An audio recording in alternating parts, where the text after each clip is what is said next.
গাজীপুর জেলার কালিয়াকুর পৌরসভার ভিতরে, এটা হলো পল্লী বিদ্যুৎ এলাকা। ঢাকা টাঙ্গাইল মহাসড়ক পানির নিচে। গতকাল রাত্রে বৃষ্টি হয়েছে, গতকাল সারাদিন গেছে, সারা রাত গেছে, আজকের দিন এখন পর্যন্ত পানি নামে নাই। পানি কেন নামে নাই? কারণ পানি নামার জায়গা নাই।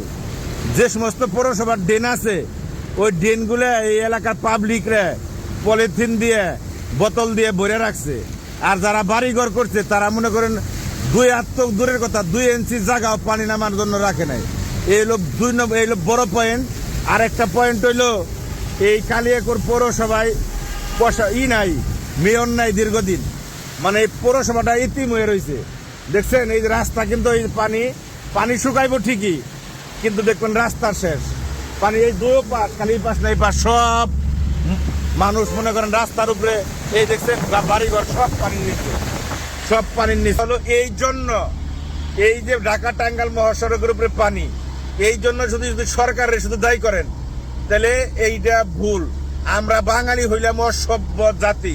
এই জাতি জীবনেও ভালো হইব না, এই জাতি ভালো হওয়ার নয়।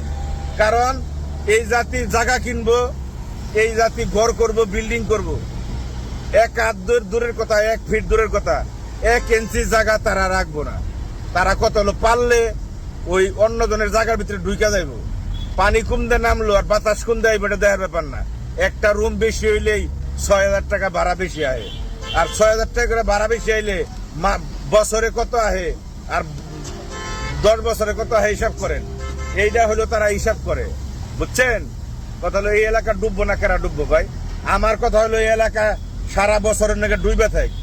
তারপরে বাড়িঘর ভেঙ্গা ড্রেন বানান, পানি যাওয়ার জায়গা বানান, তারপরে এরা বসবাস করুক। দাবি একটাই, সরকারের দোষ আছে। সরকার পরিকল্পনা ছাড়াই, প্ল্যান ছাড়াই অনুমোদন দেয়, এটা সরকারের দোষ।